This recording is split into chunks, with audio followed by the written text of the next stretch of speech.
America అనగానే భారతీయుల మదిలో మెదిలేది H1B వీసాల అంశమే. అగ్రరాజ్య అధ్యక్షుడిగా ఎవరున్నా ఇదెప్పుడూ హాట్ టాపిక్కే. ట్రంప్ 2.0లో వీసాల జారీ సులభతరం అవుతుందని భారతీయ యువత గంపెడాల్సితో ఉంది. ఈ విషయంలో ట్రంప్ చాలా పాజిటివ్గా స్పందించడమే అందుకు కారణం. H1B వీసాలకు ఎప్పుడూ అనుకూలమేనని కాబోయే ప్రెసిడెంట్ క్లారిటీ ఇచ్చేశారు. అమెరికా ఫస్ట్ అంటూ గొంతెత్తిన ట్రంప్లో H1B వీసాల పట్ల ఇంత మార్పు ఎలా వచ్చింది? దీని వెనుక మస్క్ ప్రభావం ఎంత? వీసాలపై భిన్న స్వరం వినిపిస్తున్న రిపబ్లికన్ పార్టీ నేతలను ట్రంప్ ఏ విధంగా తన దారిలోకి తెచ్చుకుంటారు? మొత్తానికి ట్రంప్ రెండో రాకడ ఇండియన్ యూత్కు ఏ విధంగా మేలు చేయబోతోంది? ETV special focus.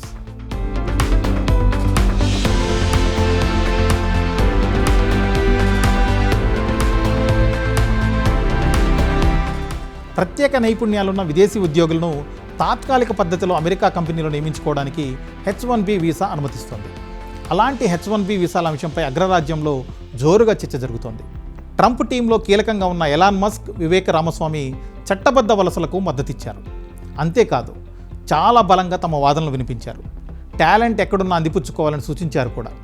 ఒకప్పుడు H1B వీసాపై అమెరికాకు వలస వచ్చిన మస్క్ ఇప్పుడు ప్రపంచ కుబేరుడిగా ఎదిగారు.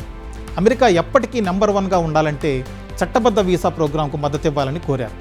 అయితే నిక్కీ హేలీ లాంటి రిపబ్లికన్ పార్టీ నేతలు మాత్రం వలసలపై మరో అభిప్రాయంతో ఉన్నారు. అమెరికా ఫస్ట్ నినాదానికే కట్టుబడి ఉన్నట్లు తేల్చి చెప్పారు. విదేశీ ఉద్యోగులను కాకుండా పెట్టుబడులను మాత్రమే ఆహ్వానించాలని అంటున్నారు. మొత్తానికి మాటామాట పెరిగి మస్క్, నిక్కీ హేలీ ఘాటు విమర్శలు చేసుకునే స్థాయికి ఈ డిబేట్ వెళ్ళిపోయింది.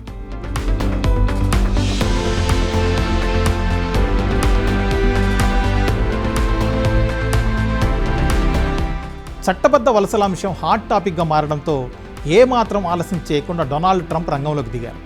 ఒకప్పుడు అమెరికా ఫస్ట్ అనే స్లోగన్ గట్టిగా వినిపించిన ట్రంప్ మస్క్ మ్యాజిక్తో H1B వీసాలపై యూటర్న్ తీసుకున్నారు. సమర్థులు అమెరికాకు రావాలన్నది తన అభిమతమని క్లారిటీగా చెప్పేశారు.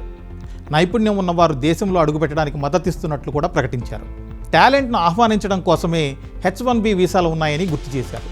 పిడివాదిగా, అమెరికన్ జాతీయవాదిగా అందరికీ తెలిసిన ట్రంప్లో ఇంతలో ఇంత మార్పు ఎలా వచ్చిందనేగా మీ డౌట్.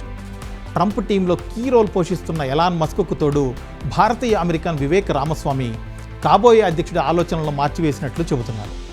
H1B వీసాలపై ఇప్పుడు ఇంత హడావిడి జరుగుతున్నా ట్రంప్ అధికారంలోకి రావడం ఖాయమవగానే పాత నిబంధనలను బైడెన్ కార్యవర్గం చాలా వరకు మార్చేసింది. నిపుణులైన విదేశీయులను మరింత తేలిగ్గా అపాయింట్ చేసుకునేందుకు అమెరికన్ కంపెనీలకు అవకాశం కల్పించింది. F1 విద్యార్థి వీసాలను H1B వీసాలుగా మార్చుకునే ఛాన్స్ కూడా ఇచ్చింది. బైడెన్ నిర్ణయాన్ని మరింత ముందుకు తీసుకెళ్లేలా ట్రంప్ డెసిషన్ ఉంటుందని భారత టెకీలు ఆశపడుతున్నారు. అలా ఉండాలని కోరుకుంటున్నారు.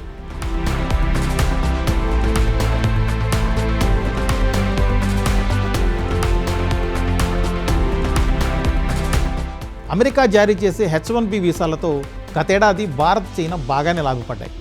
మరీ ముఖ్యంగా భారత ఐటీ రంగం భారీగా లబ్ధి పొందింది. మొత్తం H1B వీసాల్లో 5వ 1 వంతు వాటా మన సంస్థలదే కావడం విశేషం. అమెరికా ఇమిగ్రేషన్ డిపార్ట్మెంట్ లెక్కల ప్రకారం H1B వీసాల సాధనలో ఇన్ఫోసిస్, TCS చాలా ముందున్నాయి. 2024 ఏప్రిల్, సెప్టెంబర్ మధ్య జారీ చేసిన 1.3 లక్షల H1B వీసాల్లో భారత కంపెనీలే 24,766 వీసాలు దక్కించుకున్నాయి. H1B వీసాలపై మన వాళ్ళు చాలా ఆసక్తిగా ఉన్నారనడానికి ఇక్కడ చిన్న ఉదాహరణ చెప్పుకుందాం. అమెరికా అధ్యక్ష ఎన్నికల్లో ట్రంప్ గెలవగానే భారతీయ యువత, మరీ ముఖ్యంగా తెలుగు యువతీ యువకులు గూగుల్లో ఏం సెర్చ్ చేశారో తెలుసా? H1B వీసాల ఇమిగ్రేషన్ గురించే.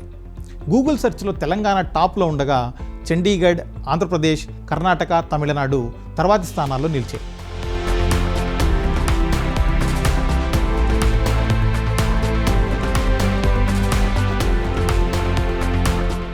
ఇక మరో ముఖ్యమైన అంశం అమెరికా గ్రీన్ కార్డులు. ఈ విషయంలో ట్రంప్ ఏం చేస్తారన్నది ఆసక్తికరమే. ఎందుకంటే వీసాలు సాధించి అమెరికాకు వెళ్ళడం కొంత తేలికే, కానీ అక్కడే ఉండటం, కెరీర్ నిర్మాణం, జీవనం సాగించడం ఒకంత కష్టమైన పనే. 3 ఏళ్ల కాల పరిమితితో H1B వీసాలు జారీ చేస్తుంటారు. గరిష్టంగా 6 ఏళ్ల వరకు పొడిగిస్తారు.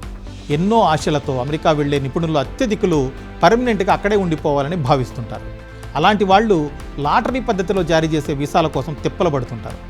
ఆ పరిస్థితి ఏర్పడకుండా అమెరికాలో ఉండాలంటే మాత్రం గ్రీన్ కార్డు తప్పనిసరి. అందుకోసం ఎంతోమంది నిపుణులు ఏళ్ల తరబడి పోరాటం చేస్తూనే ఉంటారు.